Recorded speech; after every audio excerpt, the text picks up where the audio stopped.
अस्सलाम वालेकुम फ्रेंड्स, कैसे हैं आप सब। उम्मीद करती हूँ कि आप सब ठीक ठाक और मज़े में होंगे। तो आज हम आए हैं इकबाल पार्क में और वहाँ पे हम ख़ास तौर पे गए थे नेशनल हिस्ट्री म्यूज़ियम में। तो नेशनल हिस्ट्री म्यूज़ियम ये फ़र्स्ट टाइम डिजिटल म्यूज़ियम बना है और ये इसका एंट्री टिकट वगैरह है। हमने टिकट लिया और अब हम जा रहे हैं अंदर। यहाँ पे सब कुछ डिजिटली बच्चों के लिए प्लान किया गया है, मतलब बच्चे ये देखें, हमारी जो न्यू जनरेशन है उनको पता लगे कि पाकिस्तान किस तरह से बना था। बाकायदा यहाँ पे वॉइस के साथ हर चीज़ और टच स्क्रीन, कंप्यूटर, टैबलेट वगैरह पे सब कुछ दिया हुआ है। ये मैं आपको दिखाती हूँ, स्क्रीन भी लगी हुई है, उसको टच करके आप चेंज भी कर सकते हैं। कायदे आज़म की बाकायदा वॉइस के साथ स्पीच थी जो मीरब सुन रही थी और ये लेटर हैं, आप चेंज करके इंग्लिश उर्दू दोनों में पढ़ सकते हैं। मीरब छोटी है, ज़ाहिर है वो नहीं पढ़ सकती, जो बच्चे थोड़े बड़े हैं वो ये पढ़ सकते हैं। बहुत ही खूबसूरती से ये डिज़ाइन किया गया है, इसको देखकर लग ही नहीं रहा था कि हम पाकिस्तान में हैं। अच्छा, ये जितनी भी उस वक्त की स्पीचेस थी, उस वक्त के जो कायदे आज़म के बयान थे, जो उनकी रिकॉर्डिंग थी, वो सारी अलग अलग स्क्रीन पर लगी हुई थी और तकरीबन 2 से 4 मिनट की थी, जो बच्चे सुने और उनको समझ आए। और ये पुराने ज़माने के ही जो लेटर थे उस वक्त के, ये वो हैं। और ये रेडियो, क्योंकि उस वक्त टीवी बहुत कम लोगों के पास होता था तो लोग ज़्यादातर रेडियो यूज़ करते थे।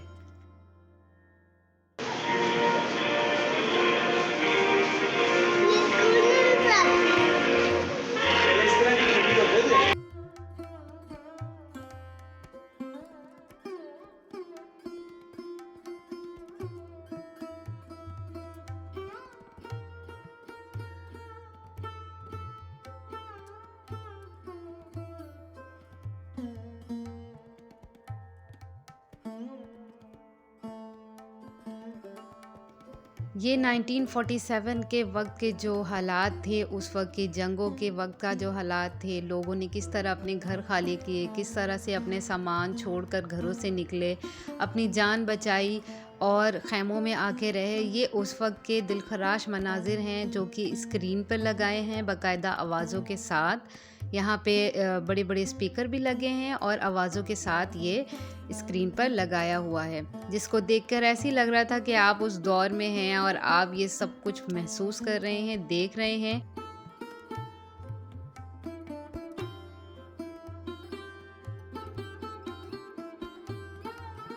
और ये ट्रेन जिसकी वीडियो बनाना बिल्कुल अलाउ नहीं था, फिर भी थोड़ी सी परमिशन लेकर हम लोगों ने वीडियो बना ली और यहाँ पे भी वही सब मंज़र थे जो उस वक्त हुए थे। ये थोड़ा सा परमिशन लेकर हमने बनाई थी वीडियो और बाकायदा आवाज़ों के साथ ये आप यहाँ पर सुन सकते हैं।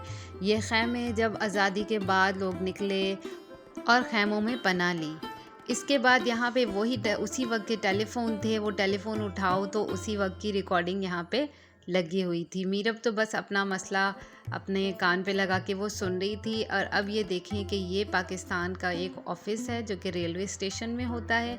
वहाँ पे किस तरह से कागज़ात रखे होते थे, किस तरह से टाइपिंग होती थी, कंप्यूटर तो उस वक्त होते ही नहीं थे, टाइपिंग वगैरह सारी इस पे होती थी, वो सब कुछ यहाँ पे रखा है और आपको दिखाया गया है कि उस वक्त के दौर में किस तरह से सरकारी काम हुआ करते थे, उनके दफ्तर किस तरह होते थे।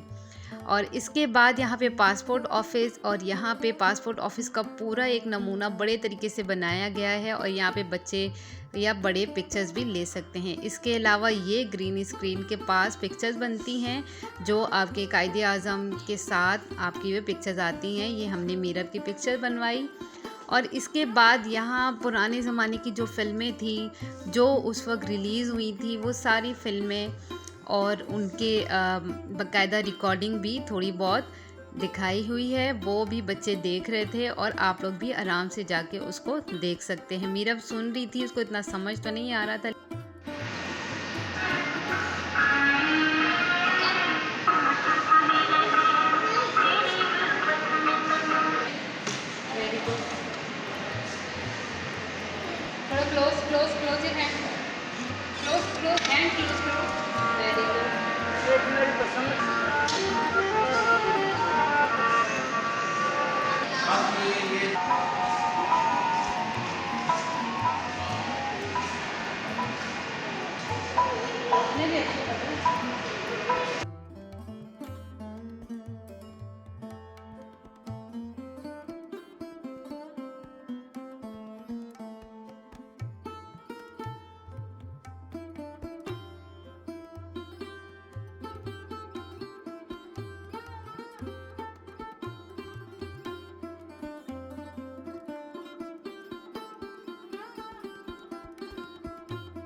तो ये एक वॉल थी जिसमें लिखा हुआ था डिस्कवर पाकिस्तान, जिसमें कैलाश, कश्मीर और पंजाब, सिंध, इन सब की सकाफ़ती लिबास के स्पेशलिटी यहाँ पे दिखाई गई थी। और ये पूरे पाकिस्तान का एक नक्शा दिखाया गया है, पाकिस्तान के जो ख़ास जगहें हैं उनका। इसके अलावा ये राइट यहाँ पर एक पेंटिंग का भी दिया हुआ था, और यहाँ पे आप बैठ के आराम से पेंटिंग कर सकते हैं या फिर पाकिस्तान के लिए कोई पैगाम लिख सकते हैं। बच्चों के लिए कॉर्नर था, यहाँ पे बुक्स थी, आपने जो बुक्स लेकर यहाँ पे पढ़नी है वो इजीली पढ़ सकते हैं।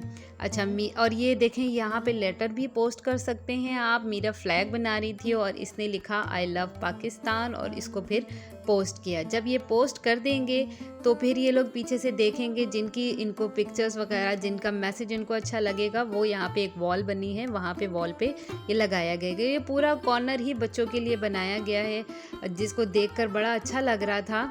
और दूसरी साइड पे भी इसकी एक एक्टिविटी है जिसमें वो ड्रॉज खोलो, उस ड्रॉज को खोलने के बाद वहाँ पे जो भी लिखा है आपने उस ड्रॉज में से उसको ड्रॉ करना है।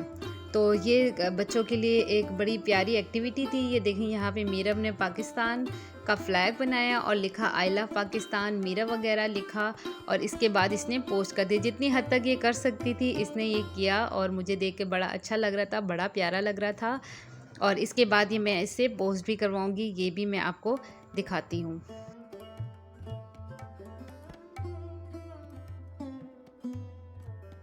और ये देखें जो मीरब ने लिखा है वो पोस्ट कर रही है। इसको समझ नहीं आ रहा था तो मैं इसको बता रही थी कि ये यहाँ से अंदर डालना है। फर्स्ट टाइम कर रही थी। और ये देखें इसके बाद ये यहाँ पे थिंक जो है वो यहाँ पर लगाई जाती है, जिनका इनको पसंद आएगा। इसके अलावा दूसरी एक्टिविटी जो है वो मैं आपको दिखाती हूँ। वहाँ पे टेलीफोन, सारे साजो सामान जो उस वक्त यूज़ होता था वो सब कुछ यहाँ पे रखा हुआ है।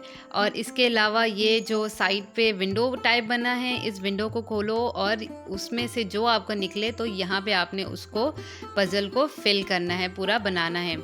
अच्छा, ये देखें, ये मैं भी खोलकर आपको दिखाती हूँ कि पहले वाला मैंने खोला तो उसमें क्या लिखा हुआ था। उसमें लिखा था धरती, दूसरे में बहार, मतलब ये कलर थे। इन कलर को फिर आपका जो भी खुलेगा आपने एक विंडो खोली और उसके बाद इसको वहाँ पे बनाना है। अच्छा, ये कायदे आज़म के कुछ बयान थे जो 1940 में उन्होंने कहे थे, ये वो थे, ये भी लेटर थे। ये पढ़ा तो नहीं जा रहा था, अभी टाइम भी ज़्यादा हो गया था। अच्छा, 5:30 तक इसकी टाइमिंग है, 4:30 तक आप इंटर हो सकते हैं और 5:30 तक लास्ट टाइमिंग है। इसके अलावा नीचे जो है होलोग्राम, कायदे आज़म का होलोग्राम था, जिसकी सही से वीडियो नहीं बन पाई, वो नज़र नहीं आ रहा था। बाकायदा लग रहा था कायदे आज़म हमारे सामने बैठ के स्पीच कर रहे हैं। तो फ्रेंड, मेरी आपसे गुजारिश है, अगर ये वीडियो थोड़ी सी भी आपको अच्छी लगे तो इसको लाइक करते हुए जाना, और अगर मेरे चैनल पे नए हैं तो आप इसको सब्सक्राइब कर देना। मेरे चैनल पे लाहौर के और पाकिस्तान के और जगहों की बहुत सारी वीडियोस आती रहती हैं, आप लाजमी देखिएगा। मिलते हूँ नेक्स्ट व्लॉग में। अल्लाह हाफ़िज़।